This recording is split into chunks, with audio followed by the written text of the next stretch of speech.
Colors TV के popular serial मन्नत में विक्रांत को फाइनली समझ आ गया है कि मल्ला के साथ उसका ये जो नाटक है वो मन्नत को उसके करीब लाने की जगह उससे दूर लेकर जा रहा है। बहुत ज्यादा विक्रांत गुस्से में होता है और मल्ला के ऊपर चिल्लाता है कि क्या साबित करना चाह रही है वो, क्यों उसकी माँ के सामने बार बार वो ऐसे बिहेव करती है कि जैसे वो दुल्हन है और सारी की सारी इम्पोर्टेंस मन्नत लेकर जा रही है। मल्ला बोलती है कि तुमने एक बार मुझे देखा भी नहीं, मैं इतने अच्छे से तैयार हुई थी, इतनी सज धज के, तुम्हारी नजरें तो मन्नत के ऊपर ही टिकी हुई थी। और विक्रांत बोलता है तो वो क्यों देखेगा तुम्हें।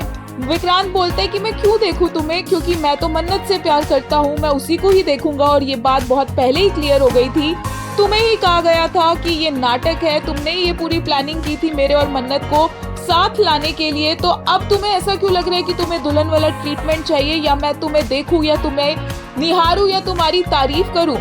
मल्ला यहाँ पर रोना स्टार्ट कर देती है और बोलती है कि वो तो नाटक कर रही थी नीतू के सामने, वो तो बस चाह रही थी कि मन्नत जेलस हो। लेकिन विक्रांत बोलता है कि उसके इस नाटक से उसकी माँ और ज्यादा नफरत करती जा रही है मन्नत से, जो वो नहीं चाहता है, क्योंकि वो चाहता है कि उसकी माँ मन्नत को पसंद करे।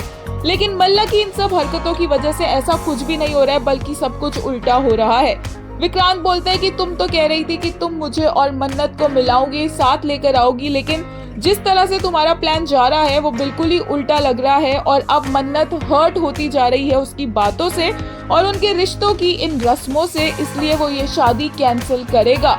अब वो इस नाटक को और आगे नहीं बढ़ाएगा और मन्नत यहाँ पर वापस उसके पास आ जाएगी, वो कोई और तरीका अपना लेगा। लेकिन मल्ला रोना स्टार्ट कर देती है और बोलती है कि उसकी ऐसी कोई इंटेंशन नहीं थी। विक्रांत को वो बोलती है कि हम इतनी दूर आ गए हैं, अब वो नाटक क्यों कैंसिल करना चाहता है, अब तो उसको उसका प्यार मिलने वाला है, वो इतनी दूर तक आ गया है, अभी उसे ये सब कुछ नहीं रोकना चाहिए। और एक बार फिर से विक्रांत उसकी बातों में आ जाता है।